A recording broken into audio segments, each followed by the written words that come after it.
So hi again and welcome to Yesterday Today Sewing, where I take the designs of years past and incorporate them in my wardrobe for today. And look, today I am moving on because I have finished my late 1940s, I think it was a 1949 design that inspired this little top that I managed to make with the leftovers from my 30s dress. And so now that I've got that top, yes, it works with, some of the simple skirts in my collection, but I thought I would like something a little more vintage to go with it.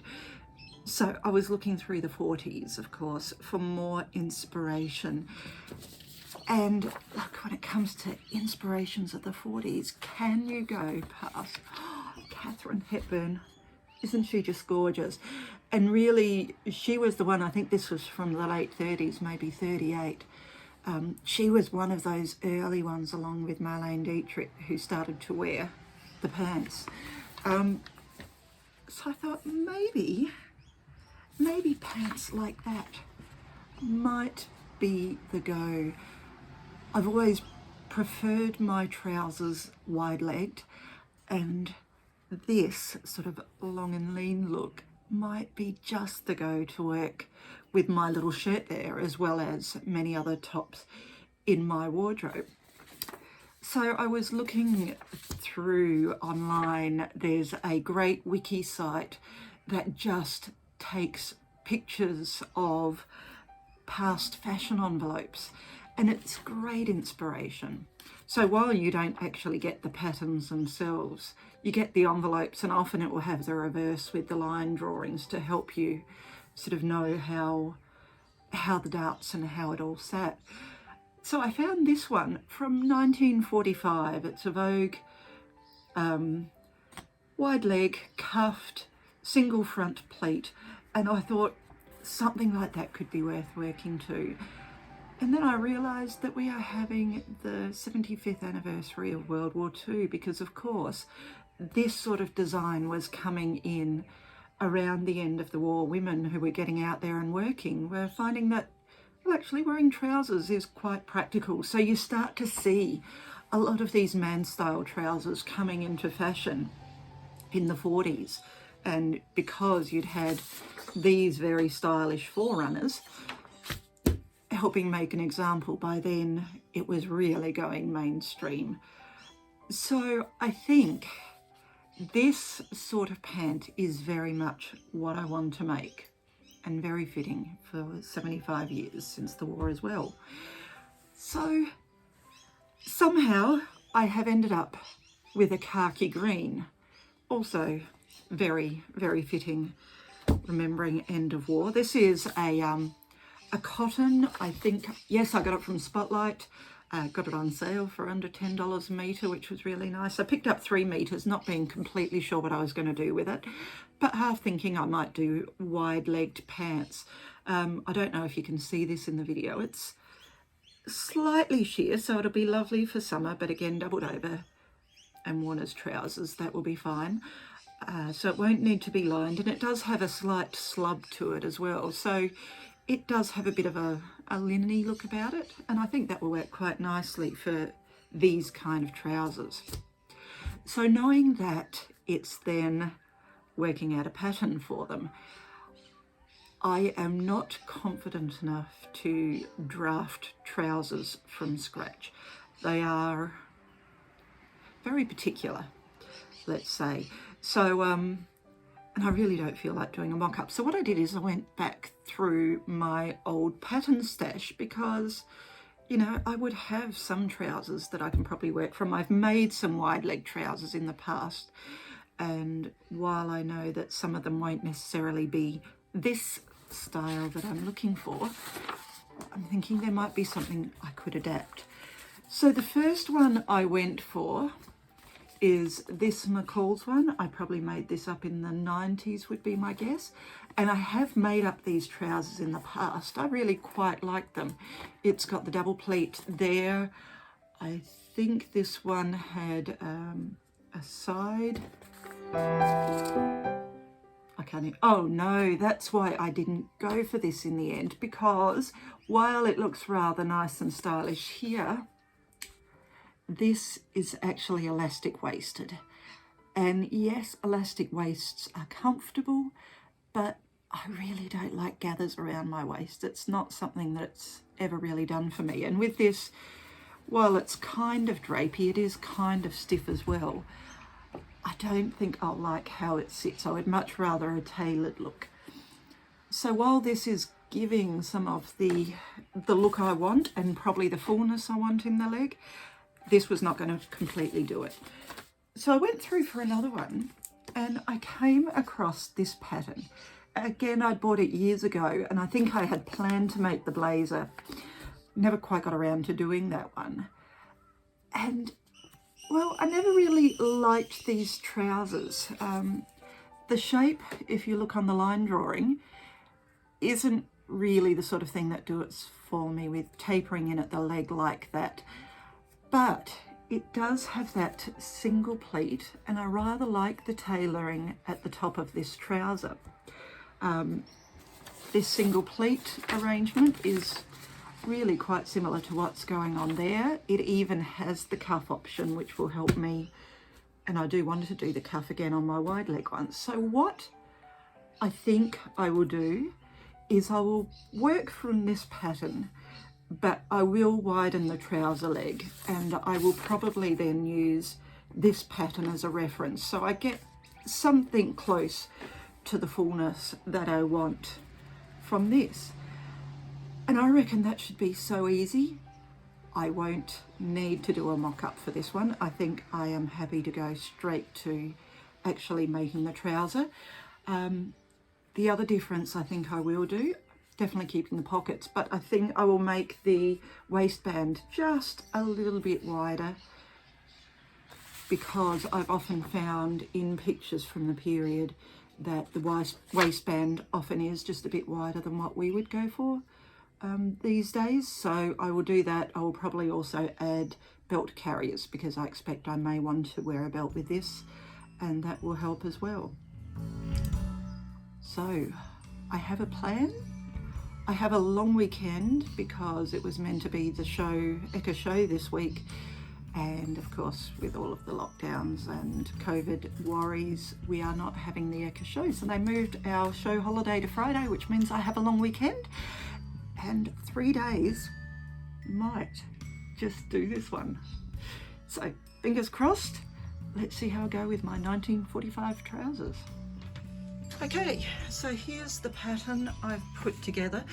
I was debating whether to do the double pleat like in the elasticated waist one, but in the end I've decided to stick with this single pleat, which is more like the original design. But I will actually stitch down some of that pleat, I think, at this stage. The pocket will be going in there, and the pants will join at the pocket as well, so I won't need a zip for this one. As you can see, I have widened the leg. I've left the extension marks in. I think it's the right length, but I might have got it wrong, so if I do need to extend out the length, I will do it there. And similarly with the back there, you see the 2 darts.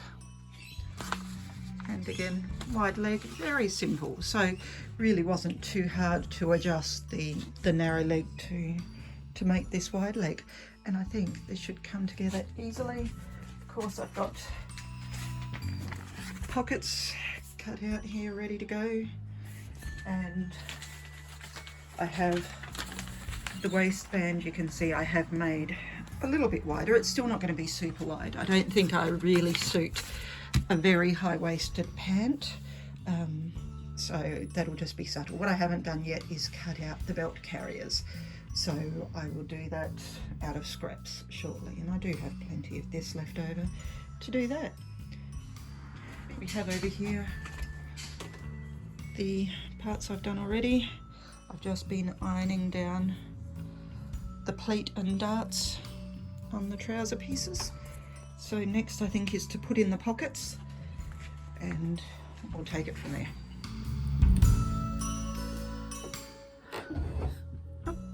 we are, kind of in the picture.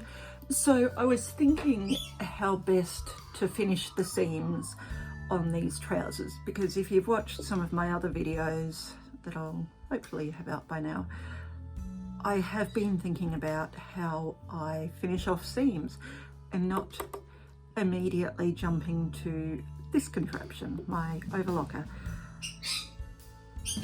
So for these, you're obviously not going to do French seams. I don't think felled seams are the way to go, not even hand felled. I could do what was probably done at home at the time, which is to give it a little turn and then straight stitch it down. But because this is very likely to fray, I don't think I want to do that. It would require then getting out pinking shears and all of that. And I thought, you know what, I think actually this time the neatest as well as easiest is to overlock. So hey, I got it serviced. It is now working, so I might as well make the most of it and overlock my seams this time. So here we go. Stops if I turn it on, doesn't it?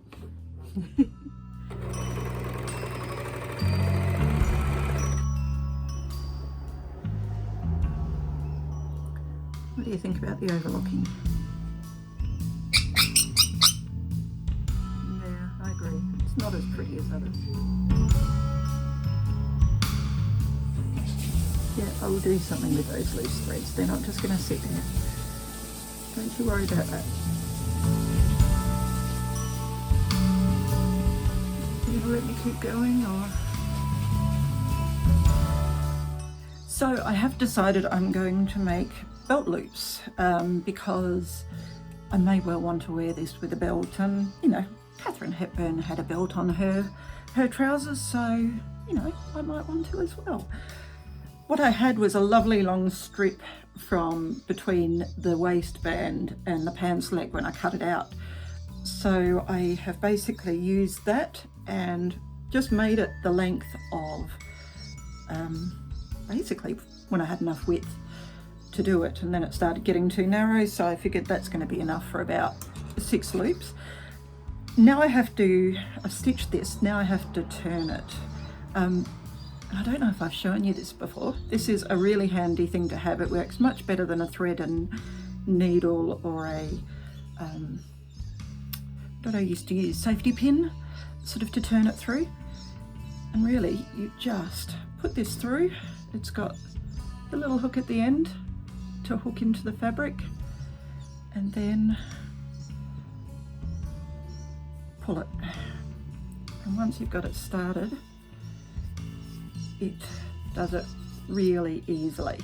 I bought this when I was doing my wedding dress because I decided, even though I was going to close it with a zip at the back, that I would make a lot of decorative loops and pearl buttons.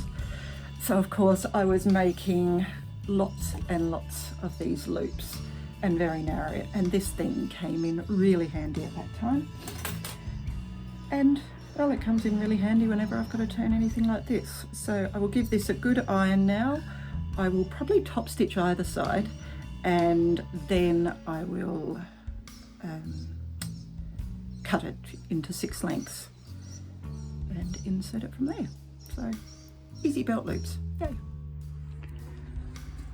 Okay, so here's the trousers that are pretty much complete. What I thought I might show you is how I've done the closure for this one, because normally you would expect maybe to have a zip at the center front with a fly, or maybe a zip at a side, but I have chosen not to do a zip because I discovered this sort of closure when I was doing some of this research, and it really is pretty cool.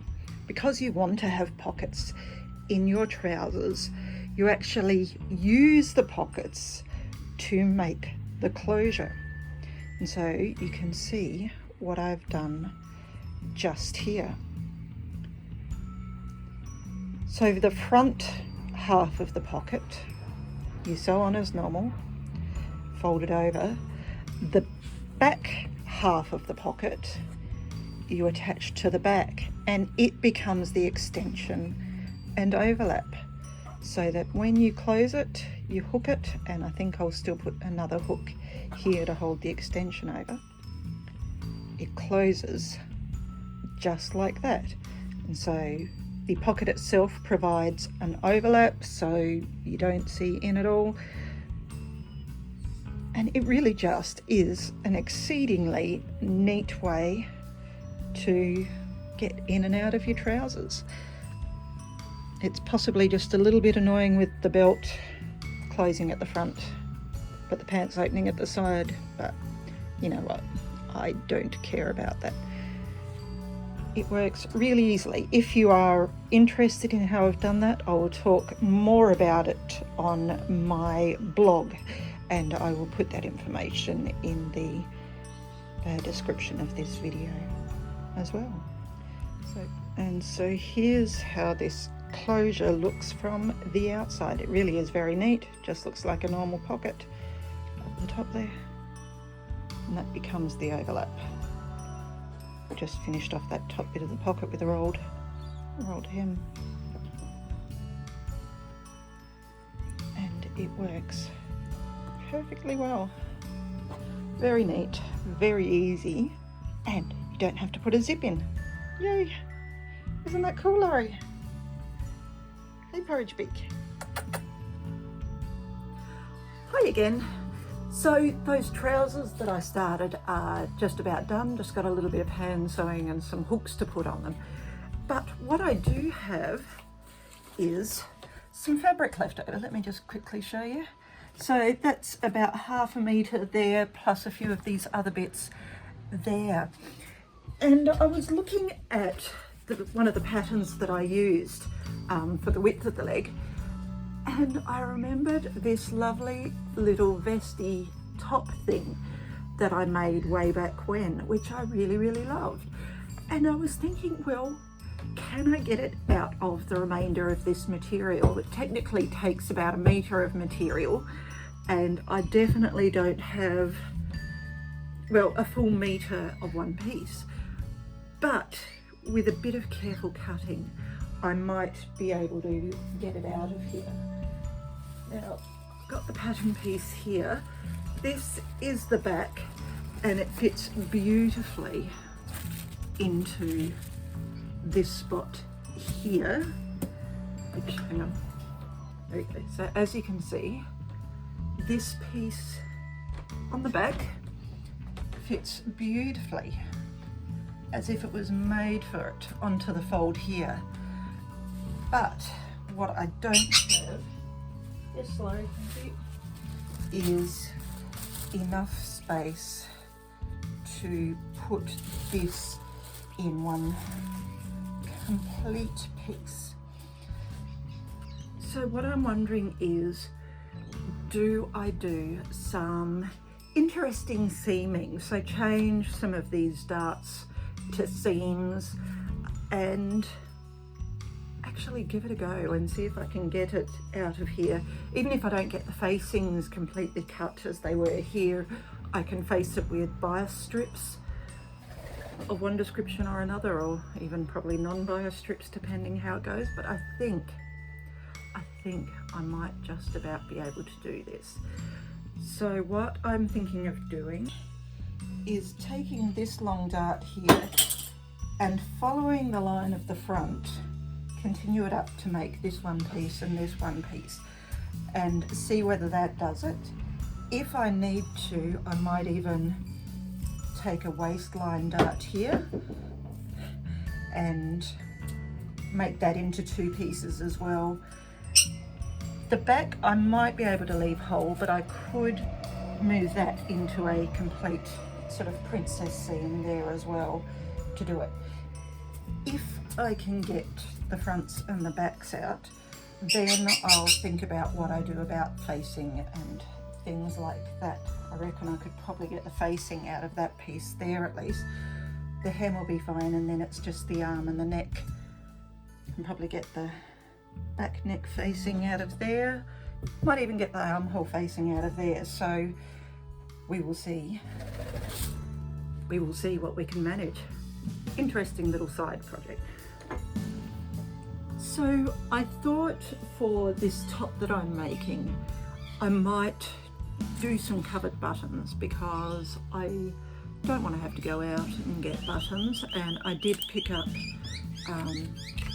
a pack of a couple of packs when Lincraft had them on sale of the Sullivan's buttons. These are the 17mm and they say use 1/2 inch buttons for this, so that's probably about right. But here's the thing.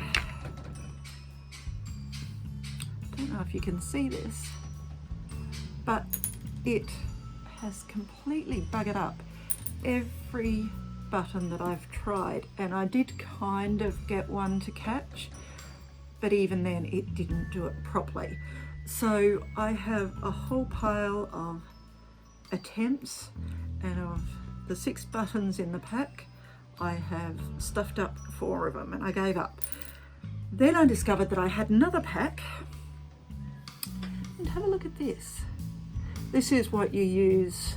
You stuff the fabric in, push it down, trim it around, then put this little silver thing in, add the back, and push it down with that. Now I've used that for a smaller button and it worked perfectly, but for this one it didn't. But when I opened the other pack of 17mm buttons just now, here's what I've discovered. I don't know if you can see this, but they are 2 different sizes. I think they'd given me the wrong size holder and pusher, which meant that instead of actually pushing this inside bit inside the metal and then curving the metal around it, it was just squishing the metal down and doing nothing. So yeah, so I've wrecked a whole heap of buttons, and in the process I decided not to bother with the covered buttons. I went into my little button stash and found these pretty little metal ones that I had bought for another project and never used. I had 7 of those, I need 6, so they will actually work really nicely, even though they're not a shanked button like it suggested I should use. I still think this will work fine. So yeah, covered buttons, great idea, just really annoying when they don't work. So thank you, who are you, Sullivans, for giving me the wrong size one and buggering up all of those. Hopefully with my second pack I might still be able to use, you know, 8 buttons or so that might work properly next time. The joys. So here we are at the end of the long weekend, and boy, it's been a productive 3 half days of sewing of the 3 meters of cotton fabric that I started with. That is pretty much all I have left of semi-usable pieces. As you can see, it's not very much at all. Here are the trousers. I have hand stitched down the waistband, but I've still got to do the belt carriers and finish off the hems. And then of the 50 centimeters plus other little bits that I had left over of the fabric, I now have this lovely little vest top as well, which is pretty much done, just a matter of a whole heap of hand stitching. I ended up, don't know if you can see that too well, I ended up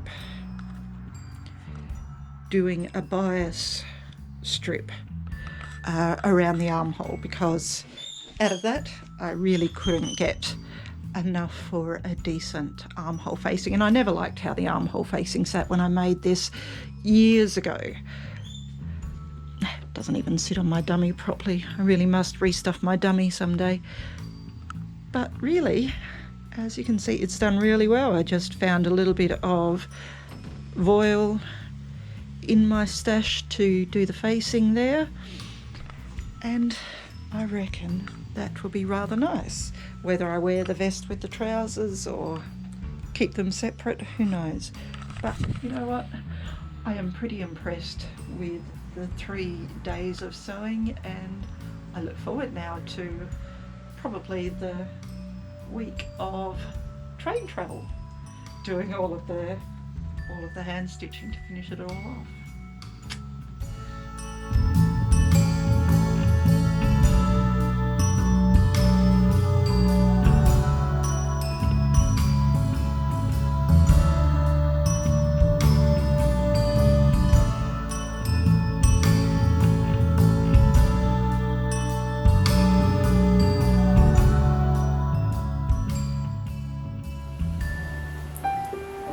And so here's the completed outfit.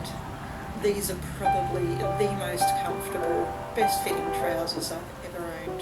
The beauty of making your own, I guess. So anyway, thank you for joining me once again on Yesterday Today Sewing, and join me for more exciting sewing adventures.